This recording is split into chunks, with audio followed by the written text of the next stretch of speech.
Depuis un an, on teste Starlink en voyage et voici enfin notre retour d'expérience pour bosser, pour streamer, télécharger ou simplement rester connecté en mode nomade.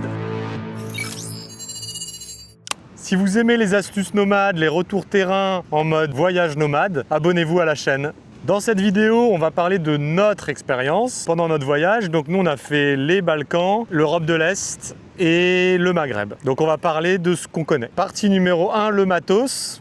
Donc au début, on a eu le kit standard et après le kit mini. Le kit standard est clairement beaucoup moins adapté au voyage que le kit mini. Il prend beaucoup de place. Il faut le plier, le déplier. Il n'est pas hyper compact. Et il consomme beaucoup plus d'énergie. Je vous donnerai les chiffres dans la partie consommation électrique. Et surtout, on a eu un problème très rapidement avec lui. Au bout de 2 mois, l'antenne était HS. Est-ce que c'est les secousses en 4x4 On ne sait pas.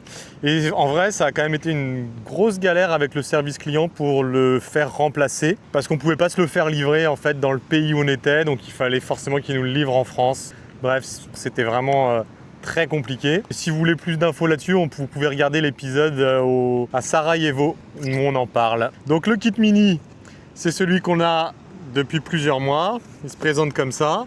Il est beaucoup plus petit, beaucoup plus compact. On a donc le kit comme ça et une petite pochette dans laquelle on a les câbles. Donc ça fait un gros bazar de câbles. Donc ça, c'est un câble qui doit faire 15 mètres pour le connecter loin avec son adaptateur en 230 volts, donc c'est fourni de base. Et on a acheté en plus un adaptateur 12 volts qui se met sur l'allume-cigare.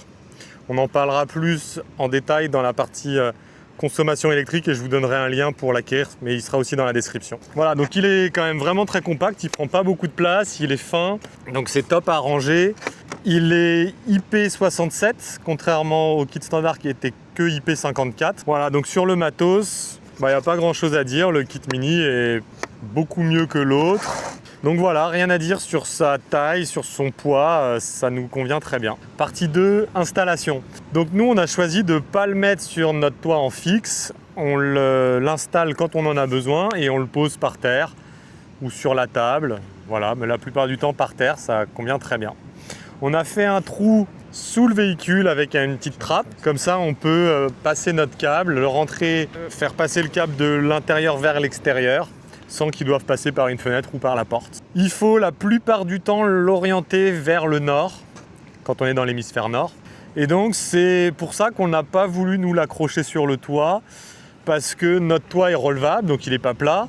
Donc il y a un angle qui est quand même assez important. Et très souvent, on oriente le véhicule vers le sud pour capter le soleil sur le panneau solaire. Donc on s'est dit que la connexion n'aurait pas été top. Et en vrai, par expérience, ça ne nous pose aucun problème de le mettre dehors. En fait, la plupart du temps, quand on l'utilise, c'est qu'on est dans des zones très perdues. Donc on n'a pas peur de se le faire voler. Mais c'est clair que si on était sur un parc Fortnite ou accessible à tout le monde, on ne le laisserait pas la nuit en dormant dehors comme ça. Donc pour l'orienter, on utilise l'application sur le smartphone. C'est hyper simple, ils se connectent ensemble et l'application nous dit comment le tourner. Donc on le pose par terre et on le tourne. Jusqu'à ce que l'application nous dise que c'est bon sur le plan de l'inclinaison et de l'orientation. Donc pour le branchement, donc on le met soit en 230 volts, soit avec notre adaptateur en 12 volts. Voilà, pour l'installation, c'est facile, il n'y a rien à signaler. Ouais, c'est simple. On le branche et puis on prend l'application et puis c'est fini, c'est connecté. Et pour le rangement, pareil, on replie ça et nous, on a un rangement dédié dans le véhicule. Troisième partie, la consommation électrique. Donc ici, j'ai quelques infos à vous donner pour comparer les deux modèles, en sachant que le kit standard motorisé, maintenant, je crois qu'il est remplacé par le kit plateau. Voilà, mais les deux ont une consommation qui est beaucoup plus élevée que le kit mini. Je crois même que le plateau a une consommation encore plus élevée que le standard. Moi, je vais vous parler de ce que je connais, donc le standard. Il consomme 7 ampères-heure, en sachant qu'il faut rajouter 1 ampère-heure pour notre convertisseur 12 volts vers 230 volts. Donc 8 ampères par heure sur une journée de 8 heures, c'est 64 ampères. C'est un tiers de notre batterie 200 ampères. Donc c'est conséquent comme consommation. Le kit mini, lui, il consomme environ 2 ampères par heure, donc rien à voir. Et comme on l'utilise sur le 12 volts, on n'a pas les 1 ampère à ajouter du convertisseur. Donc sur une journée de 8 heures, on consomme seulement 16 ampères, c'est 1/12 de notre batterie. Donc c'est top, ça nous convient très bien. Quatrième partie, les performances. Donc concernant les débits, il y a le download, c'est tout ce qui est réception de données depuis Internet vers votre ordinateur. C'est entre 80 et 100 mégabits par seconde, donc c'est excellent, largement suffisant pour la plupart des usages. Et donc en upload, c'est quand nous on transfère nos données de notre ordinateur vers Internet, on est en moyenne autour de 8 mégabits par seconde, ce qui est bien suffisant. Avec le plan roaming qu'on a, on en parlera après, on peut l'utiliser en roulant. Donc nous, il faut le mettre sur le pare-brise et ça fonctionne, mais il y a de temps en temps des coupures. C'est pas stable comme quand on est posé sur le bivouac. Par contre, il est sensible aux obstacles, donc il faut avoir une vue dégagée vers le ciel. S'il y a quelques arbres, putain, je me suis fait mordre par une mouche ou un truc là. Donc s'il y a quelques arbres, ça passe, mais si on est dans une forêt dense, ça captera pas. Concernant la couverture et d'éventuelles limitations, et c'est là vraiment où le bas blesse, vous pouvez aller voir sur le site de Starlink la map de disponibilité du service, et clairement il est loin d'être disponible partout, donc en fonction du voyage que vous allez faire, ça fonctionnera peut-être pas du tout.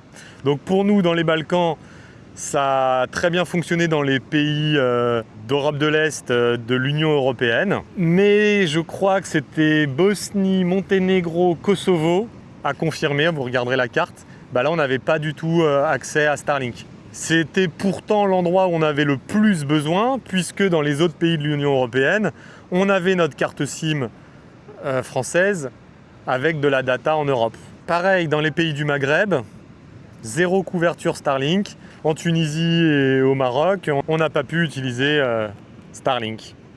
Donc pour le road trip que nous on a fait, on a vraiment trouvé des limites sur la couverture. Par contre, quand on l'a utilisé dans les zones couvertes, là ça fonctionnait hyper bien. En termes de limitation, il y en a une qui est hyper importante avec le plan roaming, c'est le plan itinérance. C'est qu'au bout de 2 mois, Starlink peut couper le service. Et il faut retourner dans son pays de souscription, faire une connexion qui dure quelques minutes pour avoir le droit de réutiliser son abonnement en déplacement à l'étranger. Voilà, donc ça peut être hyper limitant en fonction du voyage que vous avez prévu. Vous êtes obligé de retourner dans votre pays de souscription ou alors de changer l'adresse pour la mettre dans le pays où vous êtes actuellement, mais c'est vraiment pas simple à faire. Après, sur Internet, il y a des méthode officieuse qui circule, de désactiver, suspendre son service, puis de le réactiver 1 heure après. Pour l'instant, a priori, ça fonctionne jusqu'à ce que Starlink s'en rende compte et veuille bloquer le truc. Mais voilà, c'est du bidouillage et c'est pas une solution pérenne. Donc la seule solution en fait pour l'utiliser plus de 2 mois en déplacement, c'est de prendre l'abonnement monde, itinérance au global. Et on va le voir, ça coûte très cher. Pour finir sur les disponibilités, en mer, ça fonctionne uniquement proche des côtes, mais si vraiment vous allez en mer, il faut prendre un abonnement spécial maritime. Partie 6, donc le coût, le kit mini coûte quand même 400 €, ce qui est quand même vraiment cher, et l'adaptateur sur Amazon, 40 €. Je vous mets le lien dans la description. Alors les abonnements, les tarifs et les abonnements changent régulièrement. Là, il y en a un qui est nouveau, qui est à 9 € par mois et vous avez 10 gigas. Donc c'est quand même assez intéressant pour une toute petite utilisation. 10 gigas, ça part vraiment vite. Il y en a un qui est limité à 50 gigas, qui est à 40 € par mois. Et celui que nous, on a pris en illimité, qui est à 72 € par mois. Et le mondial, je crois qu'il est à plus de 400 € par mois. Je dis peut-être une bêtise, je vous dis ça de mémoire, je n'ai pas revérifié. Mais voilà, il est extrêmement cher. Par contre, un truc qui est bien, c'est qu'il y a une certaine flexibilité. On peut suspendre son abonnement quand on le souhaite. Donc nous, à chaque fois qu'on est allé dans des pays où il n'y avait plus de disponibilité de service, on suspendait notre abonnement et donc on ne payait pas. Voilà, j'espère que j'ai traité tous les points. Je vais faire une petite conclusion. Et avant ça, N'hésitez pas à me poser des questions dans les commentaires si j'ai oublié des choses. Je me ferai un plaisir de vous répondre. Ce que je peux dire en conclusion, c'est que nous, dans tous les pays où on va, maintenant, on prend une carte SIM locale. 2 cartes SIM locales. On regarde sur le site nperf pour savoir quel est l'opérateur qui a la meilleure couverture. Et on prend 2 cartes SIM différentes. Comme ça, s'il y en a une qui ne capte pas, on a plus de chances que l'autre capte. Et on arrive à avoir des offres avec de la data qui ne sont pas trop chères. Et franchement, ça vaut le coup. Par contre, on est dépendant de trouver un spot où on capte la 4G. Et bien évidemment, en off-road, c'est loin d'être toujours le cas. Donc si on a besoin de temps en temps d'avoir Internet, ça suffira largement de prendre la carte SIM locale. Vous pourrez télécharger vos films sur Netflix en amont. Voilà, il y a plein de choses que vous pourrez reporter et vivre la déconnexion et faire la connexion que quand vous aurez de la data en 4G. Maintenant, si vous avez besoin de bosser, de faire des choses sur Internet en étant vraiment perdu en off-road, Starlink, c'est juste génial, quoi. C'est vraiment la meilleure solution. Mais il y a des points négatifs, c'est qu'on trouve que c'est quand même très cher si on veut être en illimité pendant plus de 2 mois consécutifs à l'étranger. Le matériel quand même à 400 €, c'est pas donné. Et voilà pour le négatif. Le reste, c'est vraiment du positif parce que la qualité Internet, elle est top. C'est vraiment comme à la maison avec une fibre optique. C'est hyper simple à installer, c'est light, c'est facile à ranger. Voilà, donc on en est quand même très satisfait et on s'en est servi souvent dans les off-road pour uploader nos vidéos, pour faire des vidéoconférences, pour télécharger des fichiers lourds et pour se divertir et regarder Netflix, faut bien se l'avouer. Voilà, j'espère que cette vidéo vous a plu. Abonnez-vous, soutenez en mettant un petit commentaire, un petit like. Et à bientôt pour un prochain iNomade. Dites-nous d'ailleurs si y a un sujet qui vous intéresse plus qu'un autre. À bientôt, ciao ciao.